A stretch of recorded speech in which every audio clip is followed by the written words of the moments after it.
body dysmorphia and all these kind of things that, you work more with in connection with food. So yeah, it's a really fascinating process. And the integration of it is really where the future is, which I think is how we met, because we both liked each other's stuff. Like how can people connect on both? And we still have a very cognitive society in the sense of, yes, we're humans, we have brains, we're cerebral, we talk, but there's still this approach of like thought forward existence versus listening to, what our bodies are actually saying. So hoping that shift happens more on the massive scale soon. Yeah, it reminds me of that time that I was in Bali and I took a yoga class, and it was so early in the morning. My brain was half like asleep. And the yoga teacher said, let your body guide, not the mind.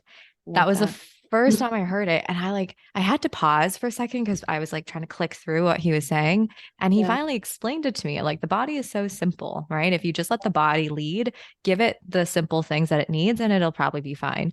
But our minds are pretty muddled and overstimulated. So unless our mind is wise enough to fully take care of our bodies, just let that be on the sidelines for a bit. Absolutely. That's good advice.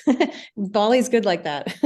Oh my gosh, I know. It was so nice and very woo-woo, but exactly what I needed at the time. Sure, sure. But what are some of the things that you see specifically when your patients or clients come to you that you're like, oh, this makes sense? Like it makes sense in terms of what I see in the symptoms, or tell me a little more what you mean. Yeah, like those specific symptoms that you see that you know is connected to something like internal. Mm-hmm. There's so many, but I'd say a really big one.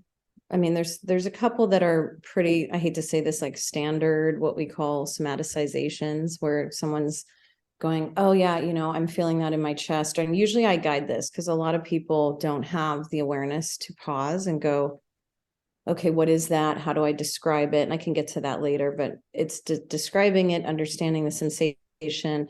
Sometimes it has a shape to it. Sometimes there's like a density, and that tends to be chest, solar plexus. So I would say the most common thing for anyone while they're processing something is tight chest, where the ribs meet, or a little bit higher, can be like anywhere between here and here. And it goes with a lot of emotions, but often because anxiety is such a big one, as I'm sure you see in your practice, the anxiety piece is right here. Doesn't mean it can't be in the stomach. Doesn't mean it can't even be in the head for people, but I would say through here.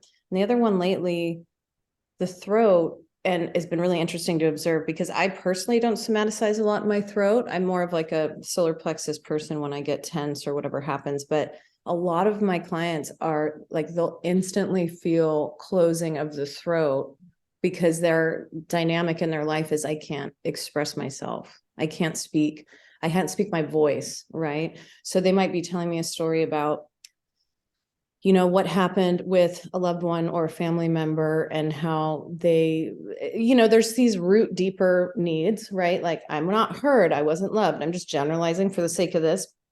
They're obviously way more, intricate, but let's just say it was something around, a relationship with someone, a family or a member or a partner where they couldn't actually express themselves. So while they're in session, they'll start to actually feel like a block in the throat. And then that's where I get curious. Can you describe that? Is there a wideness or a narrowness to it? Is there color to it? Is there temperature to it? So that's really how we work with the somatic work. And